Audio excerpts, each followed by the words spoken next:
Unless you have an amazing newsletter that people are talking about and they came to your site looking for your newsletter, it's very hard to get someone to do that, depending on your industry. We interrupt this program to bring you this important message.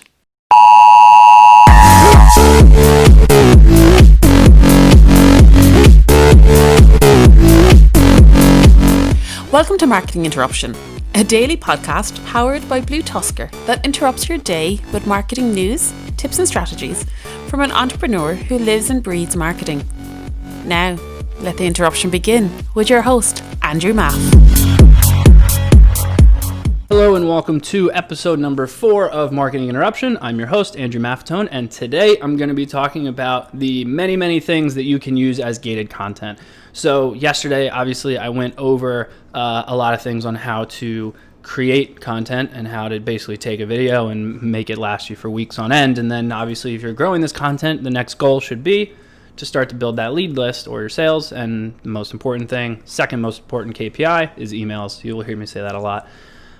So what I wanted to do is kind of go over a list of gated content that I've done over the years, mainly because there's so many times where even I'll sit down and I'll go, man, I've done all this gated content, but I can't think about what to do for so-and-so.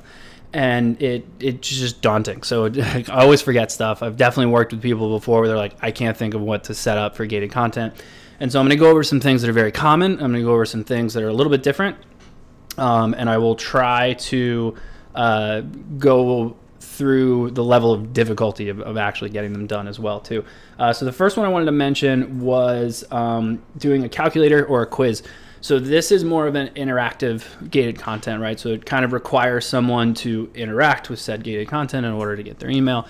We've all done the calculators. We've all done the quizzes. Honestly, you've probably come across the Disney Princess one on Facebook where they ask you like what Disney princess you are. Side note, I'm an Ariel. So those have done amazing. It depends on who your clientele is. So the calculators work really well if you're working with e-commerce sellers who don't know what the lifetime value of their customer is, and you just create a calculator that they give you an email and then they fill it out, and obviously it works that way. Quizzes are always fun. It's interesting because you kind of want to go through there of like if you're depending on obviously who you're targeting, if you're trying to find anyone with a website and you do a quiz of, find out if your website is user-friendly or not. And they just answer a bunch of questions. Obviously, give us your email and we'll send you the results. And there's your gated content. The second thing I wanted to mention, so this one I did a long time ago and it's one of the most successful I've ever had. And it was very easy to do. What I did is I created basically a Google spreadsheet, so it was live, so that everyone could, as they accessed it, I was constantly updating it for them. And what I did was basically a live calendar. At this time, I was helping with an agency. They were targeting e-commerce sellers. And so what I did is I created a calendar of every e-commerce conference that was coming up, along with every webinar that I got sent for whatever email, because those happen all the time. And I would sift through them and make sure they weren't crap and make sure that they actually belonged on there. I had a VA helping me out who would just be like, hey, so-and-so's date was just announced. Do you want me to add it to the calendar? That kind of thing. It was a great piece of gated content. I got a ton of emails out of it. The conversion rate was amazing, and mainly because the thing that everyone liked about it was this isn't something that I'm going to download and then is going to get old. It's something that I'm going to download and it's going to constantly be updated. And if I'm like, hey, I need to go to a conference in July, or hey, I'm going to be in XO place in November, let me see if there's something going on. It was a great piece. I loved it. I've definitely started to try to leverage it more often. Next one, similar to the live thing, so live lists. One that actually got me a couple weeks ago was a live social media image size list. I'm always forgetting what the sizes are. My designers remember them. I don't remember them ever.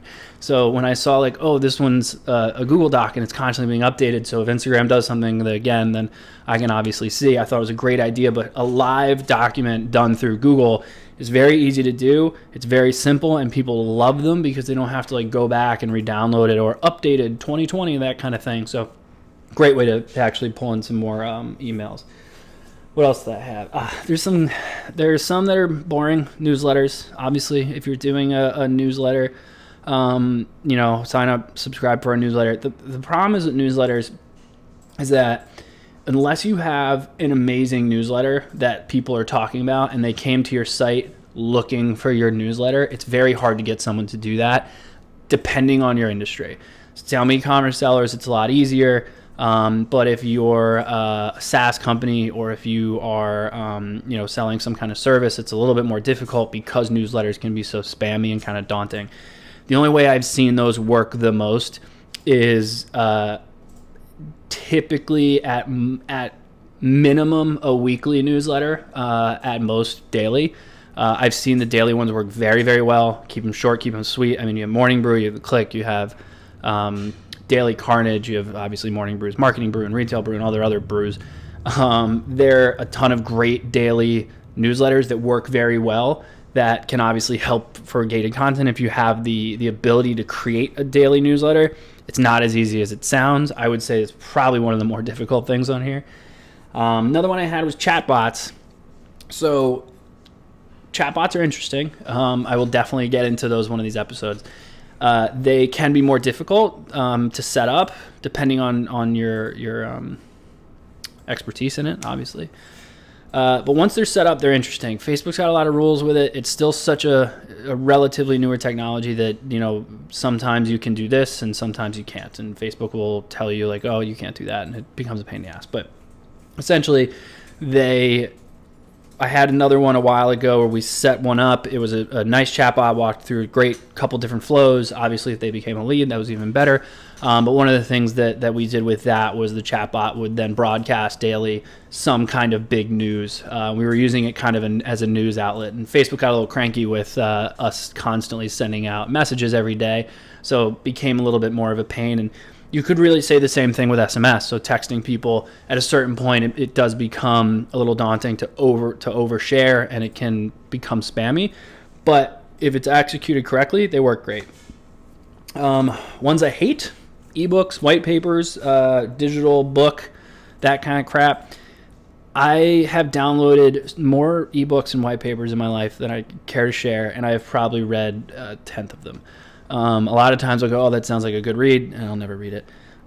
They're also, if they're done correctly, specifically ebooks or white papers need to be relatively lengthy, and they need to have some nice design to them. So even if you're actually going through and you're spending the time writing and you're spending the time designing it can be a bigger workload. But I've actually found that as time goes on, ebooks and white papers have been so overplayed that not many people want to download them anymore. If anything, they're more, to me, they work better if you just create an ebook and just send it out. So you got an email from a different piece of gated content, and then several weeks later, you just go, hey, we wrote this ebook. We thought you'd like it. For a piece of gated content, I'm finding them more and more to be a little bit more difficult, but that one is what it is. One-page PDFs. So sometimes like infographics, things like that can do really well. I think the best part about those is that it's just a one-pager. It's simple. You download it, you read it, you get the information you want.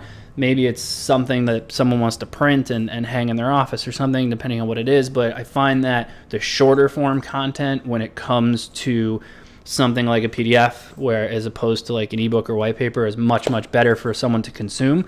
So it's kind of, don't waste someone's time, provide as much value as you possibly can, and that kind of stuff will get downloaded a lot better than I've found with white papers and ebooks. Another one that I've started to do more recently, so social groups, LinkedIn group, Facebook group, hey, join our group, it's exclusive group, blah, blah. Everyone kind of has one at this point. And they can get a little overwhelming as well because you end up in so many different groups and you're just like, I don't know what group this is anymore. There's too many people, or there's too many groups.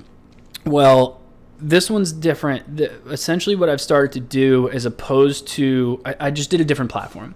So what I'm trying to do now is a Slack community, and there's only a handful of them right now.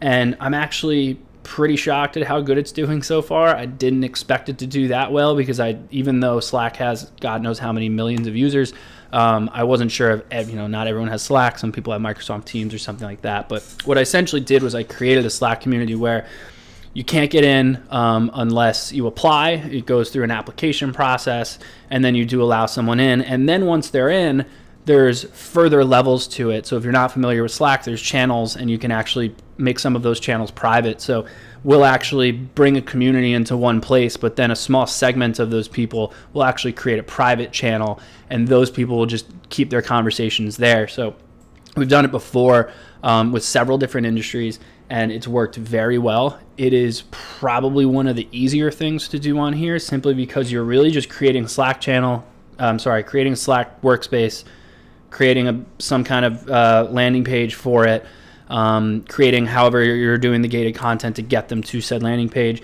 and then you're really just putting everyone into a Slack workspace. Yes, you need to keep conversation going. Yes, you need to set up the channels and things like that, but outside of that, it's actually pretty easy to do.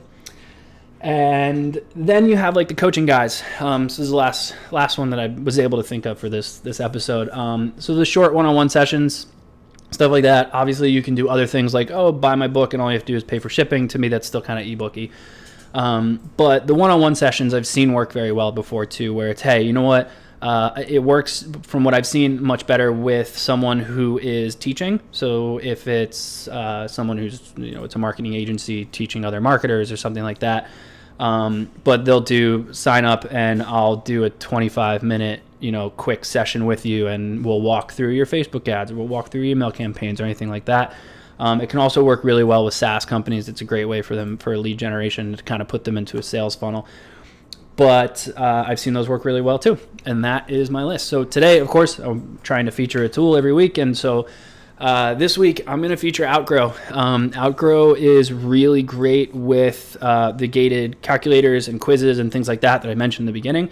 Theirs are super easy to use. If you've ever tried to make a quiz yourself through Typeform, or if you've ever tried to create a calculator yourself through like Google Sheets, it is a nightmare. Unfortunately, years ago, we did try to do that, and it was not worth it. But Outgrow has some great stuff you just embed into your website, or you can send them to a landing page, things like that. But Outgrow is definitely something that I would suggest looking into if you're looking for new gated content ideas. Those are my favorite. And that's all I had for today. So per usual, please rate, review, subscribe, and I will see everyone tomorrow. Thank you. Thank you for joining us for today's Marketing Interruption. Make sure to rate, review, and subscribe to the show. And don't forget to email marketinginterruption@bluetuskr.com with any marketing questions you'd like to have answered on the show. And head over to marketinginterruption.bluetuskr.com to catch up on past episodes. Until next time, we now return you to your regularly scheduled programming.